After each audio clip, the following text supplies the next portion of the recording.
Hello everyone, it's Richard Lewis here again, and as part of our ongoing partnership on the channel with Rivalry.gg, we're going to be doing a question and answer session with somebody from Rivalry.gg who's actually come out to the studio at my home in Vegas to sort of answer some questions I know you guys have. So how you doing, Ryan? Thanks very much for joining us. Glad to be here. Thank you very much for having me. Yeah. So I'm Ryan. I am the CTO of Rivalry.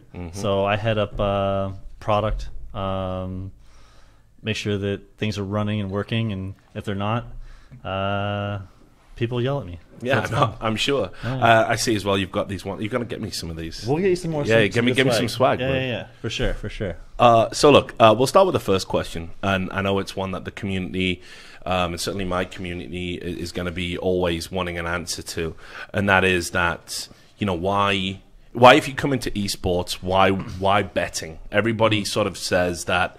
You find two camps, right? You've got the people who are like very vehemently anti-betting, don't necessarily want it in esports, and then you've got people like me who I've always said I think if it's done the right way, it's going to be something that's going to push us over the top, give us a sustainability, create fan interest and excitement, and anything that creates that kind of buzz and gets people coming back to watch the games, I think it's a great thing. So a lot of people are against it. They say it's cynical. You know, it's all about profit, etc. So I wanted to sting you with the hard question first. You know, like no, I mean, for us, it's about a fan engagement. So a lot of people look at the problems associated with gambling, and I think we've addressed a lot of those through how our platform works. It's really challenging for someone to come and put $5,000 down on a match. That's not going to happen. Yeah. So our biggest concern for people in responsibility and being a responsible operator is that they gamble responsibly.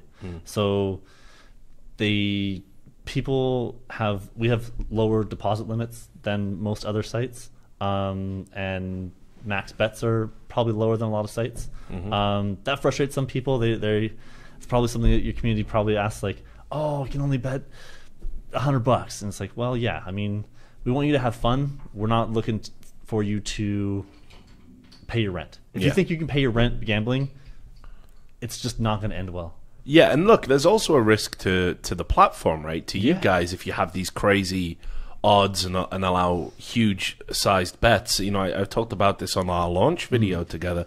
I actually was commissioned in a past life. I used to work for a consultancy company, and one of the things we did was a betting platform came into esports and asked me to do the odds, and I did it for, I don't know, like 3 tournaments, where I was giving the odds, who were the favorites, this is what you need to do, this is why, and they put it up on their website. But they still got cleaned out. Because they didn't go with the extreme margins of talent. There's no way this team doesn't win. They've won every tournament for 2 years, and they were like, "Oh no, there's no way they can keep a streak." Will you listen to me, please? And they wouldn't.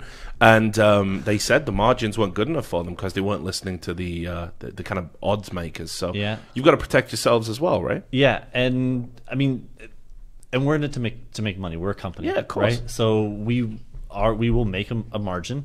You can see that in the odds. I'm not sure if we have it on our website, but we should. If we don't, a way to calculate what our margin is on every bet. There's a margin, and if it's 8% or 10%, there's a percentage. If you bet both sides of it, you'll lose. Yeah, that's just how it works. Of course. So, we take a small cut to operate and support the community.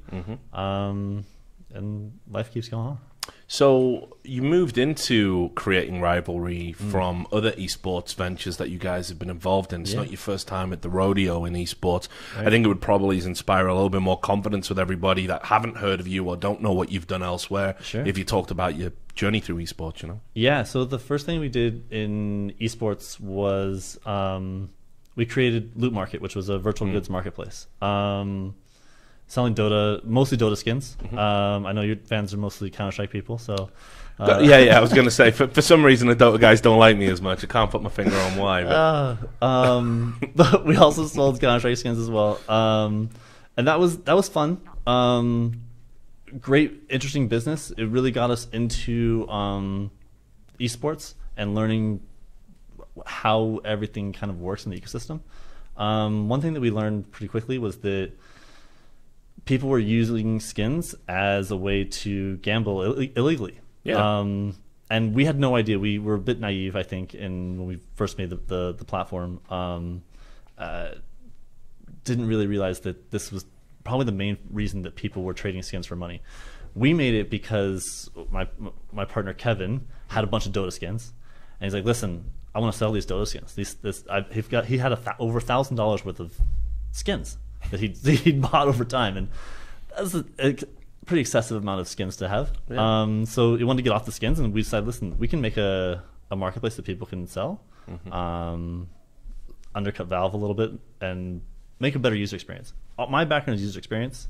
I found that the existing user experiences just weren't adequate. We want to make things easy to use. Like, that's one of the things that we also did with Rivalry as well. We found that the existing betting sites look like the worst spreadsheets made by people who just hate the internet. Yeah, it's a nice way of saying they look like ass. So congrats on being very diplomatic there. Like, they look like ass. That's the phrase you're looking for. I was on. No, it's okay. We keep it real over here. So. Yeah, so we wanted to make something that was more usable and fun to use and an engaging platform. I mean, if you can go to any major betting site, it looks like just a spreadsheet. There's just every number possible crammed into as much space as possible. That's just not a site for engaging fans. It's a site for degenerate gambling. Like, it's just find the odds that look the best and gamble. And we found that a lot of the bigger sports books have started offering esports. Yeah. But our hypothesis is that a lot of them simply have people that are betting on handball or volleyball are now betting on esports because it's a different thing that has odds that they can punt on. It's not, they're not there to watch the game. Oh, no, definitely not. Yeah. I mean, I think this is true in general, right? That we went through a period in esports where we had this huge spike in viewership, and the question was how many were hardcore esports fans that really wanted to watch the game, and how many were people who were just having a flutter, because, you know, you're talking about like these tier 3 teams. We're getting these like tens of thousands of viewers at very strange times of the day. Yeah. And this is one of the reasons why people were sort of lamenting, oh, if we lose skins gambling, the whole scene's going to die. I mean, I was of the opinion, if you were only watching the games because you bet a skin, you're not a fan. I'm not going to miss you if you're not part of the game anymore. We had all the Call of Duty guys come in trying to make money. You know, we all saw how that went down. Yeah. I don't think any of that was healthy for the industry. No, it's not healthy for the industry. Not healthy for the people watching. If that's the main reason why you're watching, that's just not what it's about. Like, we want you to watch the games. So, yeah, our platform is designed so that you watch more esports. Yeah. We have this VIP program, right? Yeah. It's designed to reward players, reward users as they gamble more. But the behavior that we want to help people do is be more engaged, and one of the ways is by watching matches. So you actually get paid if you watch the match that you bet on. All right, that's cool. Yeah, so if you bet on the match and then you watch at least 20 minutes of that match, I think watch 5 matches that you bet on, we reward you. Yeah, because I've obviously looked at the VIP thing, but I'm in that weird situation where it's like I've already made a promise to myself and I promised everybody else, and for the longest period of time, I've never placed an esports bet. Yeah. I consider it would be grossly unethical for me to do it. Totally agree. And I've had this talk with other commentators and other experts in the scene, and I know some agree and some don't. I hear insider information all the time. I know if someone's sick. Yeah. I know if a team's having internal problems. Yeah. I shouldn't go and bet against that. Right. So I haven't gone on Rivalry and placed a bet. And that's the second thing. Now that obviously we're in partnership with each other, I'm never going to use the platform for a bet, because that would make me as bad as the people I've been railing against that do all that shady nonsense in the first place. So there's probably a few things that are going to be a little surprise to me because I haven't got under the hood yet. You know. Yeah, we should probably just have you walk through the site without real money. Yeah. I think that'll be okay. Without real money and without a game that I know absolutely nothing about would be good. You bet on Dotes. Yeah. Well, I'm actually probably going to do a video for you guys about the international, but I'm going to get Dota experts to come on and do it. Awesome. We'll be there. Good. Yeah. We have a team of people that'll be at in Vancouver. Yeah, I had the offer to go. Actually, I don't know if I'm going to. I don't know how weird it would be. You should go. Yeah. Why not? Well, Vancouver. Yeah. It's great. It's close. Yeah. I've always wanted to go to one. Yeah. It is technically the Super Bowl. Yeah, Kevin will be there. Yeah. I might do it then. We'll see. Yeah. But look, so back to the important stuff. Let's talk about the Wild West of esports gambling, which is kind of around about 2014. I think we've tamed the Wild West a little bit now, but yeah, I think that Valve has done a lot of things in the right direction. They started with the cease and desists first. Yeah, that curbed a lot of the just rampant nonsense, right? But that lasted about a hot minute, and then people that have less morals or harder to track started new websites. But then they put in the trade delays so that you had to wait 7 days. That just slows everything down. By slowing it down, you reduce the compulsive gambling. Yeah, there's no instant gratification. Yeah, which is really good. And I think they should keep slowing that down, because if you are someone playing the game with the skins, there's no reason that you would want to get the skin and not use it for at least 30 days. It should be 30 days. If I'm getting the skin and then trying to get rid of it immediately, that's not someone who's using it to play games. No, of course not. Yeah, so I think they're doing the right thing, and they're getting closer to it, but yeah, they still need to probably rein it in a bit. So we don't accept skins. Yeah, which is very good. People ask us all the time. It was a deal breaker. Like before I even talked to you guys, there was just so many skins websites. Yeah. I mean, Sam can tell you he used to take the emails most of the time. Yeah. And it's like, do you watch what I do? Like, do you know who I am? Offering me crazy amounts of money just to do one video promoting a skin site on my channel. Money or cryptocurrency? Well, both. And I think my views on crypto are kind of well documented. And I'm happy to be. Maybe I'm wrong about that. Maybe I'm a bit set in my ways and old fashioned. Maybe we are too. Yeah, we are legally allowed to accept skins. So the Isle of Man has a precedent that says I've seen this. Yeah, it says that skins are virtual items are an acceptable deposit method. Our feeling is that, well, one, Valve forbids it. Yeah, exactly. So it's like no brainer. It's literally forbidden. Yeah. But the other thing is that the value of them changes so dramatically that it doesn't seem ingenuous to the bet, because you're now speculating on whether the value of that item is going to be more or less by the time your bet is completed, and it didn't seem really fair. Yeah. Use the money that you used to buy pop with and candy bars, and then you'll be fine. Well, this is the other thing. I think a lot of these sites, the age issue was a big deal for me. Yeah. I had this talk with Sir Scoots, a guy who took a lot of heat for his stance, and I was very much like, you're just being a stick in the mud, you're being an old fuddy-duddy, you don't know what time it is. And it's one of the few areas me and him have ever disagreed on. And then when I started looking more and more at it, it was like, yeah, there's kids. Yeah. Like with habits. Yeah. No other way to put it, right? Yeah. Gambling and getting into hawk with their parents and credit cards and all sorts of other nonsense. There was a few stories come out. I think people have forgotten about them. Don't get me wrong, I think if you let your kid run up $40,000 of gambling debt, you're probably a bad parent anyway.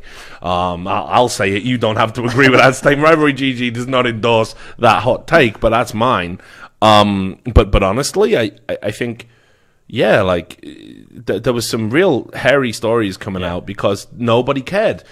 Ticking a box is not a responsible way to check the age of who's on your side. So your haters will come out at us immediately for this. Okay, so what happens is there's a couple things that I'll talk about for age verification. We are legally required to make sure that every person utilizing our site is over 18. We have to do the best we can to ensure that.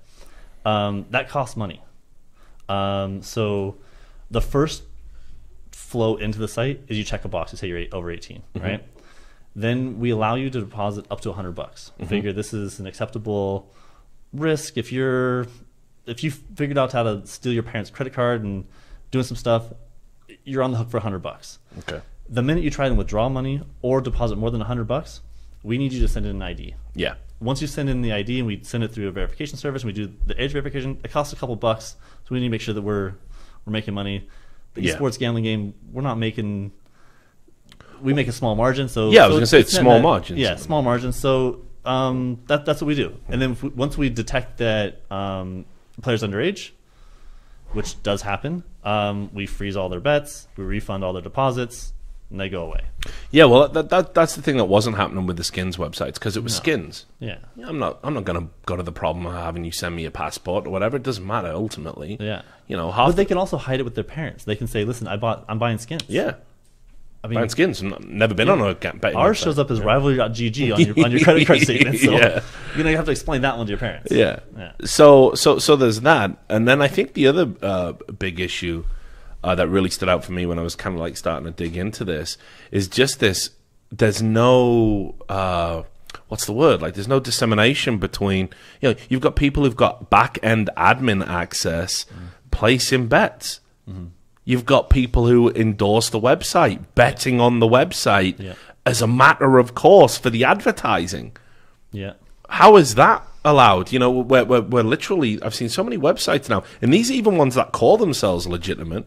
They talk to a YouTuber, and they say to the YouTuber, hey, here's some house money, place your bets, we'll let you keep X amount of it. And then I've seen the back end coding of a lot of these sites. They get preferential treatment. Believe it. They've got to win one every 40 spins because they can't risk you streaming all day and them not winning anything. What a terrible advertisement that is. So those things are mostly RNG based.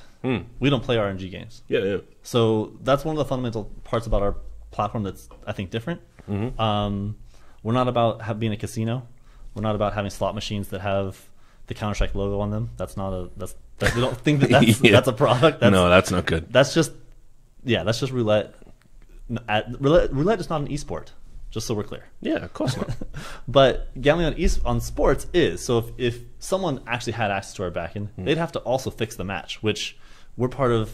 ESIC, and we would. Yeah. Oh God, I've totally forgot to mention that. Yeah. So Ian messaged me about this. Nice. So we're part of ESIC, and we do a lot of work reporting and back and forth if there's any suspicious activity. So anytime that other bookmakers, we all work together as bookmakers legitimately. So if a bookmaker or a tournament organizer finds something that looks suspicious, they send out a note out like the bat signal. Everybody checks their book and says, "Oh, yeah, looks like 5 minutes before the match, we got a bunch of nonsense happening." So players get banned. Yeah. So for those who don't know, and I'll say this because I imagine there's new people finding these videos all the time. If you go back on the channel, you'll find an interview with the founder of something called the Esports Integrity Coalition, which is ESIC, and it's a lawyer who came from representing both sides of the equation, protecting the integrity of sports and also representing match fixers that were dealt harsh punishments. He's been on both sides of the fence. And he started this thing basically to try and encourage an awareness of corruption within esports, prevent it, have a channel of communication between people who are ostensibly competitors so they can, create this more sustainable, safe environment for everybody. Absolutely. And he messaged me literally when he saw the Rivalry GG thing, and he said, "Yo, why didn't you tell me you were signing with these guys? We could have done a whole bit about it." And I was like, "Oh yeah, I didn't even know they were signed up to ESIC." So that's always been a good thing for me. Like, I was a little bit skeptical because that's my nature when ESIC first came along, but I think they've done untold good for the esports industry as a whole. For sure, no doubt about it. We get alerts. It seems like almost weekly. Yeah, I'm guessing a lot of them are Chinese games, maybe. I can't say a lot about them, but Rivalry GG don't endorse that. That's me. The games a lot of times rhyme with Loda. That too. Yeah, so it happens. Yeah, I mean that's something I think is interesting. What we found, to be honest, is that almost every report that we get is a match we didn't offer.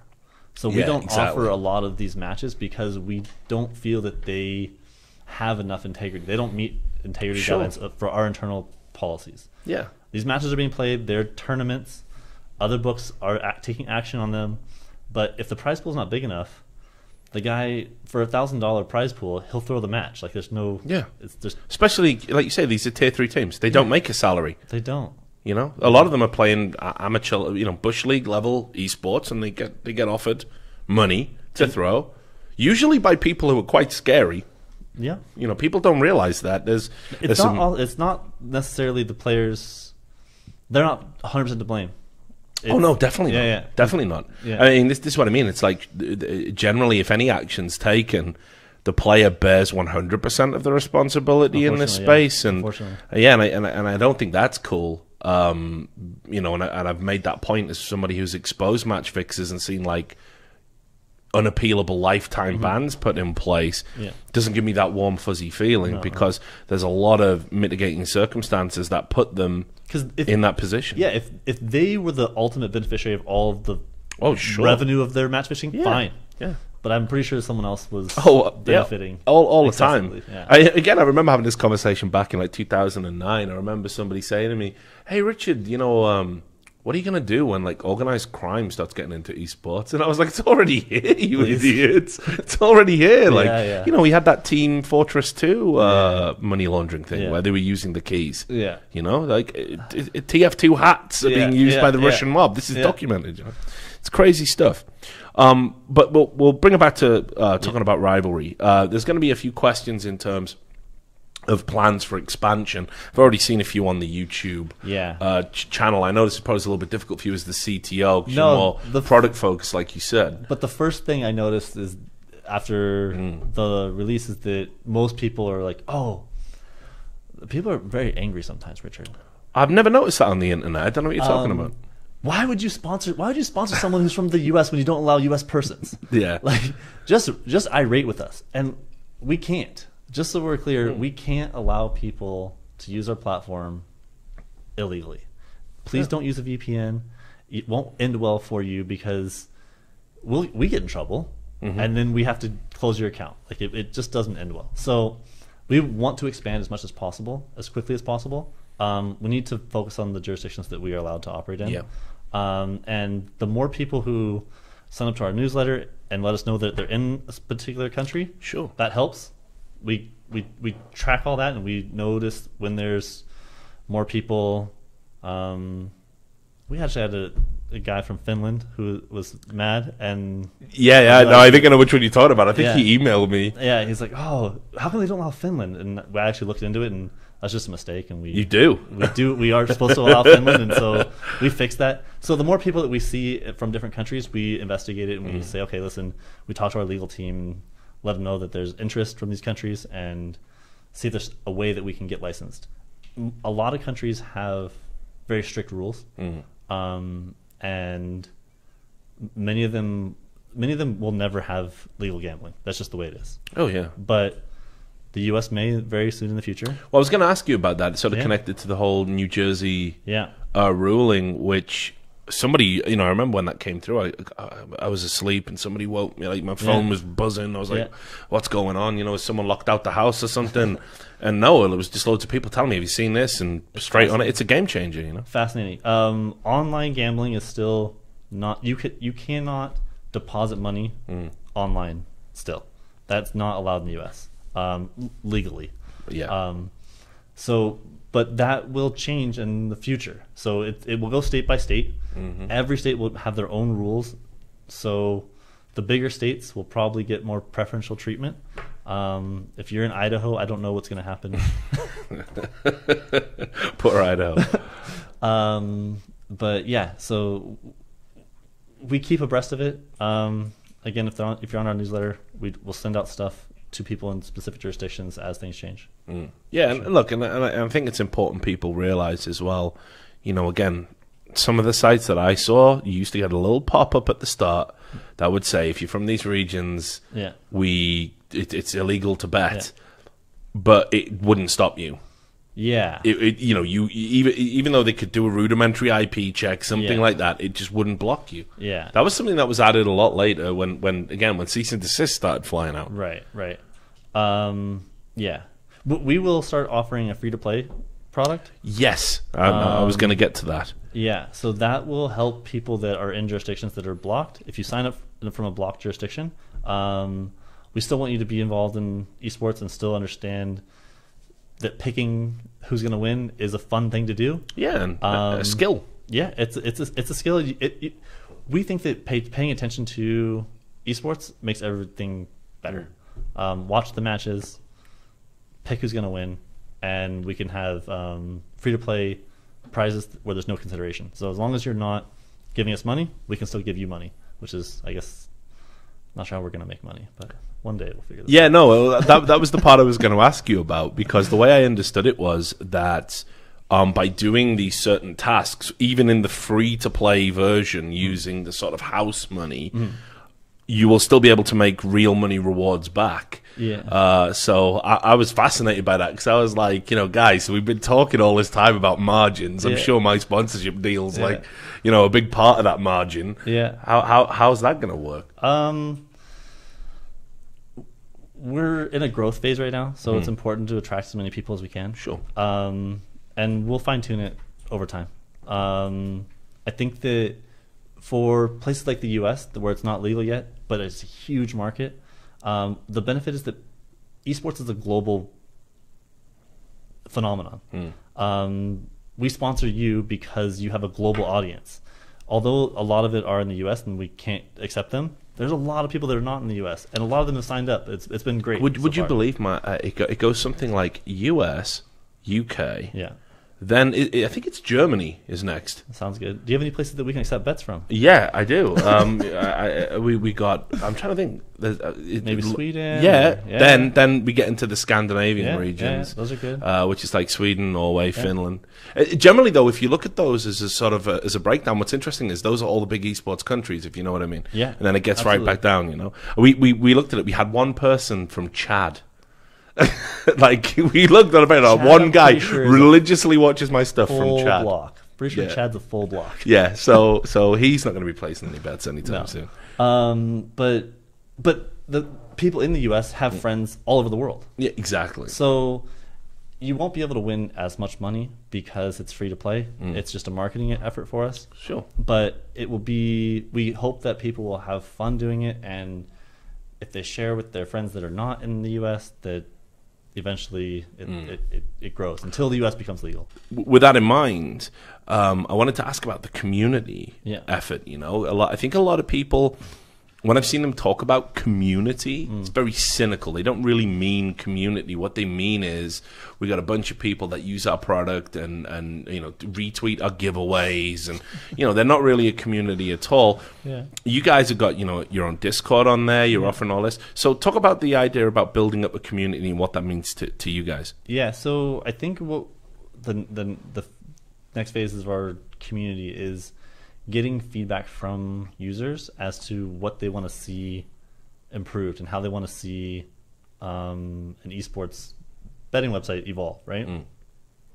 We want to make something that it's made for fans. So as we add new features, we want to get people to beta test them. We want to get people to give us feedback for things that they would like to see. If they want to see artifact betting, I don't know, like that could be a thing, who knows. We want to hear from users, and that's something they want to have done, and we make changes based on any feedback we get. But you're right, most people use the word community and they just mean people that consumers. Yeah. Customers. Consumers, yeah. A group of consumers, No. So we're trying, we want people to also consume our content. Yeah. So we started making. We've been making a lot of esports news. We have a team of writers and freelance writers that we think produce good content in the space. Well, that was going to be the last question, just in terms, because I know it links to what I do, and again, what the sponsorship enables me to do is pay Sam to press buttons for me full time without having to lose him for weekends because he's got to go and do freelance work. Right. It enables me to not worry about things like YouTube and their stupid, ever-changing rules and all that other nonsense. But I know you guys... Oh, your YouTube channel's going ad-free now. It's essentially, right? It's essentially. It has been for the longest period of time. I haven't got no say in it. You ask anybody the last time they saw an ad on one of my videos. It sucks. But, but I mean, everything I want to do is sort of about just like quality and I want to do the content I want to do, I don't really think about, you know, the advertising aspect, the financial aspects.